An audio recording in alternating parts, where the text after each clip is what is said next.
자, 안녕하세요. 오늘은 제8강 하나님의 형상으로 지음받은 피조물의 왕관 살펴보기로 하죠.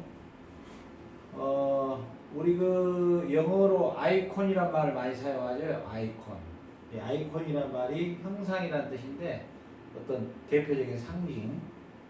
그게 바로 우리 히라버의 에이콘이라는 에이콘에서 아이콘이 온 거죠. 히브리어로는 첼렘. 그래서 우리가 창세기 1장 26절에 보면 하나님이 가라사대 우리의 형상을 따라 우리의 모양대로 우리가 사람을 만들고 그로 바다의 고기와 공중의 새와 육축과 온 땅에 기는 모든 것을 다스리게 하자 이렇게 말하죠. 우리가 전번 시간에 인간이 하나님이 인간에게 주신 복이 무엇인가에 대해서 우리가 살펴보았죠. 하나님께서 우리 인간에게 주신 최고의 복은 하나님의 형상대로 우리를 창조하셨다는 것입니다. 그리고 두 번째는 하나님이 우리에게 하나님의 능력과 권세로서 이 세상 만물을 보존하고 다스리는 통치권을 우리 인간에게 주신 게 우리가 받은 복 중에 최고의 복이라고 말할 수 있는 것입니다. 그래서 오늘 시간에 하나님의 형상을 따라 하나님의 모양대로 우리가 창조됐다는 의미가 무엇인가에 대해서 살펴보고 정말 우리 인간의 그 창조의 왕관이라고 할 수 있는 우리 인간의 다이아몬드 같으면은 그 링이 있고 그 가운데에 다이아몬드가 있듯이 모든 피조 세계의 최고의 다이아몬드 바로 우리 사람이라고 하는 것을 볼 수가 있습니다. 그래서 하나님이 자기 형상 곧 하나님의 형상대로 사람을 창조하시되 남자와 여자를 창조하셨다. 이렇게 기록되어 있죠.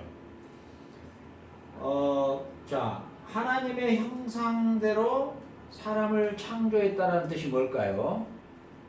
우리가 하나님의 형상과 하나님의 모양대로 창조됐다는 의미가 시편에서는 시편 8편 5절에 저를 천사보다 조금 못하게 하시고 이게 지금 한글로는 천사로 되어 있는데 이게 원문에는 천사가 아니라 바로 엘로힘. 다시 말하자면 우리 인간이 우리 사람을 하나님보다 조금 못하게 하셨다. 대단하죠? 하나님이 우리 인간을 창조하셨는데 하나님보다 조금 못하게 창조하셨다. 이렇게 얼마나 우리 인간이 위대하게 창조되었음을 알 수가 있죠. 영화와 종기로 관을 씌우셨나이다. 이 관, 이게 바로 왕관이다. 왕관. 피조 세계의 왕으로 하나님이 인간을 창조하셨다는 사실이에요. 온 피조 만물을 하나님이 창조하시고 이 피조 만물에 하나님의 낙관을 찍으시고 모든 만물은 하나님께서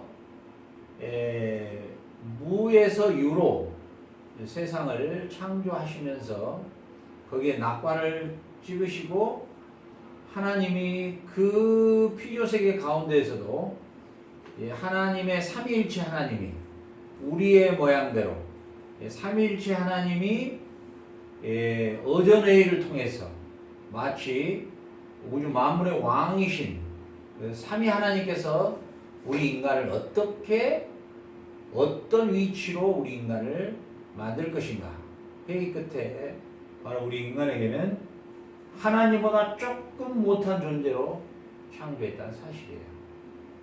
그리고 그 영화와 종기로 왕관을 우리에게 씌워주셨다는 사실이에요. 그렇기 때문에 우리는 바로 하나님의 지으신 피조세계의 왕이고 으뜸이 되었던 것이에요. 주의 손으로 만드신 것을 다스리게 하시고 왕의 통치권을 우리에게 위임하신 거죠. 만물을 그 발 아래 두셨으니 하나님의 대리 통치권을 우리에게 사람에게 위임하셨다고 하는 사실이에요. 지금은 이제 우리가 아담의 타락 이후로 이런 그 하나님께서 우리에게 주신 하나님보다 조금 못하게 창조된 하나님의 창조의 능력과 권능과 하나님의 위대한 전능과 전지하심에 대한 것들을 우리가 다 잃어버렸죠. 그리고 피조물에 대한 통치권을 잃어버림으로써 자연재해나 또한 동물에게 물려 죽는다거나 바다에 빠져 죽는다거나 뭐 홍수에 죽는다거나 이런 재해들을 우리 인간이 스스로 자초한 거죠. 원래 하나님이 천지를 창조하시고 우리 인간에게 주셨던 타락 이전에 우리의 통치권이라는 것은 대단한 거였어요. 우리가 피조 세계를 다 예수님께서 그 무리를 걸으시죠. 그럴 때 베드로가 주여, 저도 걸을 수 있습니까? 걸어봐라. 베드로가 무리를 걷죠. 우리가 원래 그런 존재예요. 우리가 물에 빠져 죽은 존재가 아니라 오히려 물을 다스리는 그런 존재였어요. 그래서 그 모든 우양과 들짐승이며 공중의 새와 바다의 어족과 해로에 다니는 것이니라 여호와 우리 주여 주의 이름이 온 땅에 어찌 그리 아름다운지요. 그러니까 다윗은 자연 속에 나타난 하나님의 계시를 볼 수 있었던 영안이 열려 있었다는 거죠. 다윗은 하나님께서 우리 인간을 어떻게 창조했고 우리 인간의 위치가 어떤 위치이고 그리고 온 피조 세계 안에 하나님의 창조의 놀라운 능력을 다윗은 찬양하고 있는 것이죠. 우리가 이것을 깨달을 때 우리는 결코 어떤 것에서도 우리는 다스림을 받을 존재가 아니라 다스리는 존재로 전환됩니다. 그러니까 크리스찬들의 물질관도 물질이 나를 지배해버리면은 그리고 술이나 여자나 쾌락이 나를 지배하면 우리 크리스찬들이 그래서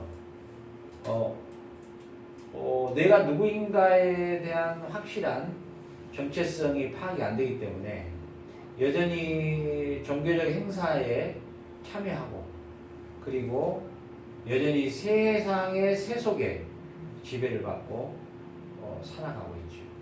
우리는 그런 것에 지배를 받을 존재가 아니라 오히려 다스리는 존재. 물질도 다스릴 줄 알아야 되고 우리가 오히려 그것들을 지배할 줄 알아야지 거기에 우리가 다스림을 받으면 안 된다는 것이죠. 그래서 우리 인간은 이제 아담의 범죄로 말미암아 타락함으로 이 놀라운 하나님의 형상을 잃어버렸죠. 우리가 세상 만물을 통치하고 다스리는 왕권을 잃어버리고 그리고 우리가 하나님이 가지셨던 하나님의 그 지정의의 인격도 우리가 상실돼 버렸죠. 자, 그런 우리 이 상태에 빠져 있는 우리의 그 상태에 있는 우리를 버려두지 아니하시고 하나님이 예수 그리스도를 통해서 다시 우리가 그 위치로 회복될 수 있는 그 작업을 하나님의 창조의 경륜을 구속의 경륜을 다시 아들을 통해서 이루시는 것이죠. 고린도서 4장 4절에 그 중에 이 세상의 신이 믿지 않은 자들의 마음을 혼미케 하여 그리스도의 영광의 복음의 광채가 비치지 못하게 하니 그리스도는 하나님의 형상이라. 자, 눈에 보이지 않는 하나님을 어떻게 우리는 보았습니까? 예수님을 통해서 하나님을 확신했습니다. 왜요? 예수님은 곧 하나님의 형상이었기 때문입니다. 아이콘이죠. 우리가 사용하는 아이콘이라는 단어하고 하고는 좀 의미가 멀죠. 본체 그 자체입니다. 예수님은 하나님의 본체, 하나님의 본래이기 때문에 근원이기 때문에 그리스도는 곧 하나님의 형상, 하나님을 직접 계시하셨던 분이에요. 그의 온 인격과 삶으로. 그러니까 예수님을 통해서 우리는 하나님을 볼 수 있는 거죠. 그래서 제자들이 묻죠. 하나님을 좀 보여달라. 그러니까 너희들은 나를 보고도 왜 또 하나님을 찾느냐. 제자들이 그렇게 말씀하시죠. 그렇기 때문에 그리스도는 하나님의 곧 형상이시라. 빌립보서 2장 6절에서는 그는 근본 하나님의 본체다. 하나님 자체다. 그 말이에요. 하나님 자체다. 그러나 그가 하나님과 동등됨을 취할 것으로 여기지 아니하시고. 자, 로마서 8장 29절에는 하나님이 미리 아신 자들로 또한 그 아들의 형상을 본받게 하기 위하여 미리 정하셨으니. 자, 보세요. 하나님이 우리를 미리 정하신 이유는 아들의 그리스도의 형상을 뭐 하기 위해서요? 본받게 하기 위해서 우리를 정했다는 것이에요. 자, 그리스도의 형상. 무슨 말입니까? 우리를 하나님이 택하신, 우리를 미리 예정하신 하나님의 그 계획은 우리가 그 아들의 형상으로 다시 회복되기 위해서 우리를 정하셨다는 것이에요. 나중에 이제 저희들이 제가 오늘 그 요한계시록 1강을 올렸으니까요. 요한계시록 1강 또 한번 함께 보시면 더 이해가 쉬울 것입니다. 아담의 범죄로 말미암아 우리가 하나님께서 우리에게 하나님의 형상, 왕권과 통치권의 지배권의 왕관을 우리에게 씌워주셨는데 아담의 타락으로 말미암아 이 왕관이 빼앗겨서 어디로 넘어가 버리냐면은 사단에게 넘어가 버리죠. 그래서 사단이 오히려 세상 공중 권세를 잡고 사망 권세를 가지고 인간의 질병과 악과 고통 가운데 처참하게 영원한 심판 가운데 떨어지게 만들어버리는 비참한 상태로 인간이 떨어져 버리죠. 그러나 예수님께서 우리의 십자가에 죽고 부활하심으로 다시 승천하셔서 하늘 보좌로 가셔서 다시 왕관, 우리가 빼앗겼던 왕관을 다시 찾습니다. 우리 예수님께서 그는 근본 하나님의 본체시나 하나님과 동등됨을 취할 것을 여기지 아니하시고 종의 모양으로 죄인의 모양으로 이 땅에 오셔요. 그래서 초림의 예수님은 죄의 모양으로 죄인의 모양으로 우리의 죄과를 없애시기 위한 죄인의 모양으로 오시기 때문에 그렇죠? 왕관을 잠시 벗어놓고 오시죠. 만왕의 왕이신 그분이. 그리고 우리를 위해서 십자가에 죽으시고 우리 인류의 모든 죄과를 다 사하시고 그리고 다시 사망 권세를 깨뜨리시고 부활하셔서 다시 승천하셔서 하나님께 나아가서 거기서 다시 왕권을 다시 회복하시고 우리 그리스도 안에 있는 자들에게 다 왕관을 씌워주시고 그리고 다시 재림하실 때는 종의 모양으로 오시지 않아요. 이제는 왕의 권세를 가지고 심판의 권세를 가지고 이게 다시 재림하실 거예요. 그래서 완전하게 이제는 사단의 세력들을 완전히 무적응에 잡아놓고 완전한 새하늘과 새 땅으로 회복을 시키실 것이에요. 그렇기 때문에 우리가 그 아들의 형상을 본받게 하기 위하여 우리를 정했기 때문에 아들의 형상으로 본받기 위한 그래서 우리가 그리스도의 형상으로 본받는다는 것. 자, 우리가 창세기 1장 26절에서는 우리의 형상을 따라 우리의 모양대로 다시 말하자면 우리가 그리스도의 형상으로 회복된다는 뜻은 뭐냐면 1차적으로는 왕권의 회복이에요. 그리스도를 통하여서 잃어버렸던 빼앗겼던 면류관을 그 왕권을 다시 회복하는 거예요. 그러니까 바울은 내가 생명의 면류관을 받으러 가노라. 왕권을 다시 완전히 회복되는 그 놀라운 새하늘과 새 땅을 소망했던 것이죠. 그렇기 때문에 우리가 그리스도의 형상으로 회복된다는 이 의미를 단순히 그리스도의 인격을 닮는다, 그리스도의 고귀한 성품을 닮는다, 이 정도가 아니에요. 그리고 그분이 하셨던 치유사역, 전도사역, 그런 헌신의 사역이다, 여기까지가 아니라 그리스도의 형상을 본받게 하기 위하여. 무슨 말입니까?